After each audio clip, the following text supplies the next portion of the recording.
నిన్నటి రోజు రాష్ట్ర ఆర్థిక శాఖ మంత్రి ఈ సంవత్సరానికి సంబంధించిన బడ్జెట్ ప్రవేశపెట్టడం జరిగింది. ఈ బడ్జెట్ బ్రహ్మాండంగా ఉందని చెప్పి ప్రభుత్వం వైపు వాళ్ళు ఊదరు కొడుతూ ఉన్నారు. వాస్తవానికి ఈ బడ్జెట్ రాష్ట్రాన్ని మరింత అప్పుల ఊబిలోకి కూర్చేటువంటి బడ్జెట్.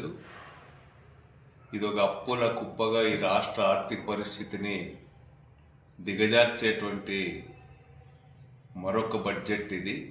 ఈ బడ్జెట్లో ప్రభుత్వం ఇచ్చిన హామీలు ఎంత అరకొరగా సాగుతున్నాయో ఈ బడ్జెట్ కూడా కేవలం అరకొరగానే అమలు జరుగుతుందనేటువంటిది వాస్తవం. ఎందుకంటే 3,32,000 కోట్ల రూపాయలకు పైగా కేటాయింపులు అంచనాలతో ప్రవేశపెట్టబడినటువంటి ఈ బడ్జెట్టు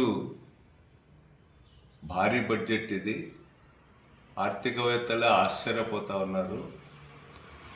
ఈ బడ్జెట్లో ద్రవ్య లోటు, అదేవిధంగా రెవెన్యూ లోటు ఇవన్నీ కలిపి చూసినట్టయితే ఇది చాలా ప్రమాదకరమైనటువంటి బడ్జెట్ అనేటువంటిది అర్థమవుతుంది. రాష్ట్రం ఏర్పడినప్పటి నుంచి కానీ ఉమ్మడి రాష్ట్రం ఉన్నప్పటి నుంచి కూడా ఇంత భారీగా ద్రవ్యలోటు గతంలో ఎప్పుడు కూడా చూపలేదు.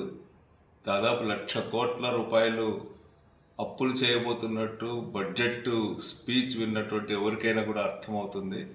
ఇప్పటికే ఈ ప్రభుత్వం వచ్చినప్పటి నుంచి కూడా 3,12,000 కోట్ల రూపాయలకు పైగా ఈరోజు అప్పు చేయడం జరిగింది. అంతేకాకుండా బయట నుంచి అప్పులు కూడా ఈరోజు ఇతోధికంగా చేస్తూ ఉంది ఏదో ఒక పేరు పైన.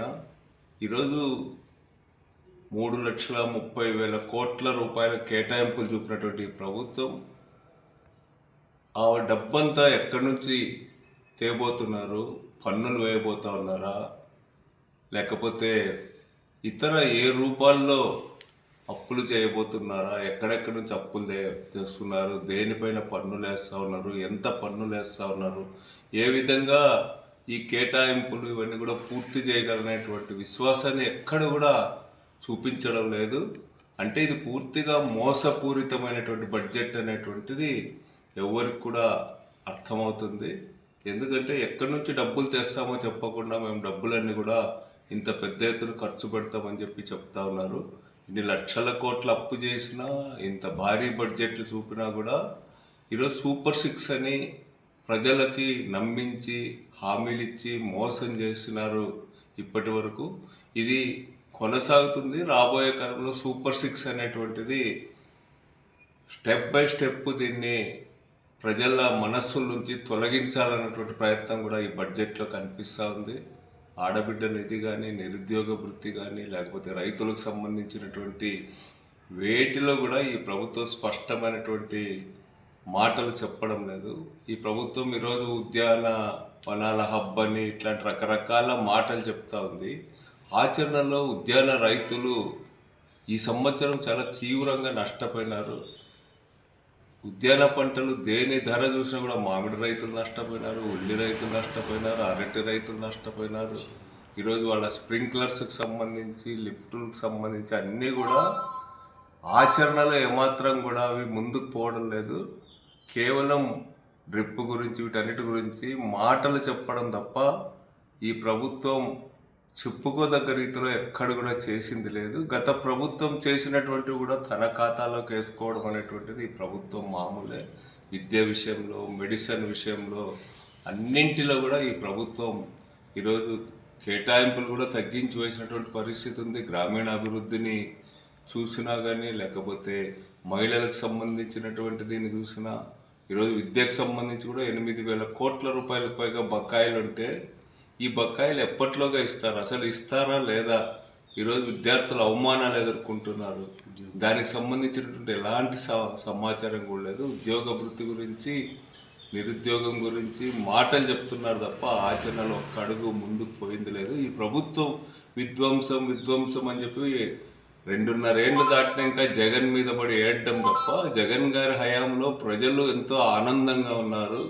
దాదాపు లక్షల కోట్ల రూపాయలు, 2,75,000 కోట్ల రూపాయలకు పైగా ఈరోజు ప్రభుత్వం ప్రజల చేతికి నేరుగా అందించి ప్రజల జీవన ప్రమాణాలు పెంచింది, ప్రజల కొనుగోలు శక్తి పెంచింది, ప్రజలకు ఒక ధీమా ఇచ్చింది, రైతులకు భరోసా విషయంలో కానీ లేకపోతే ఇన్సూరెన్స్ విషయంలో కానీ ఈరోజు స్పష్టంగా గత ప్రభుత్వం చేసింది. ఈ ప్రభుత్వం వచ్చిన తర్వాత ఇన్సూరెన్స్ని ఉచిత ఇన్సూరెన్స్ని ఎత్తివేసింది, ఇన్పుట్ సబ్సిడీ ఇవ్వదు. మరోవైపు ఏమో రైతులకు స్వర్గం చూపిస్తా హార్టికల్చర్ హబ్ అంటుంది. ఈరోజు హార్టికల్చర్ సంబంధించి నష్టపోయిన రైతులకి మీరు ఎంత ఇచ్చినారు ఈ 2.5 సంవత్సరాల కాలంలో? ఇన్సూరెన్స్ కానీ ఇంకోటి కానీ ఏది ఇచ్చినారు? విత్తనాలు సరైనట్టు సమయంలో ఇచ్చినారా? లేకపోతే ఈరోజు రైతుల స్థిరీకరణ ధరల స్థిరీకరణ నిధికి సంబంధించి 500 కోట్ల రూపాయలు మాత్రమే ఈరోజు కేటాయింపులు చేసినారు. 500 కోట్ల రూపాయలతో ధరలను ఏ విధంగా స్థిరీకరిస్తారని చెప్పి నేను అడుగుతాను. ఈరోజు రైతులు కష్టపడి పంట పండించినా కూడా ఈరోజు ధరలు లేక ఈరోజు ధరలు పతనమై రైతులు తీవ్రంగా నష్టపోతూ ఉన్నారు. ఒక్క సందర్భంలో అయినా మీరు అబద్ధాలు చెప్పడం తప్ప ఎక్కడైనా ఇంటర్వ్యూన్ అయ్యి మార్కెట్ ఇంటర్వెన్షన్తో రైతులను ఆదుకున్నారని చెప్పి ఈ సందర్భంగా నేను అడుగుతున్నా. అందుకని ఈ కూటమి ప్రభుత్వం ఈ 2.5 సంవత్సరాల పాటు పెట్టినటువంటి ఈ 3వ బడ్జెట్లో కూడా ప్రజలకు మొండి చేయి చూపడం తప్ప మాటలేమో ఘనంగా ఉన్నాయి, ఆచరణ మాత్రం ఈరోజు 0 అనేటువంటిది స్పష్టంగా అర్థమవుతుంది. అందుకనే దీర్ఘకాలం ప్రజల్ని మోసపుచ్చలేరనేటువంటిది ఇప్పటికైనా కూటమి ప్రభుత్వం అర్థం చేసుకొని వాస్తవాలతో ఆచరణాత్మకంగా ముందుకు పోతే మంచిదని చెప్పి హెచ్చరిక చేస్తుంది.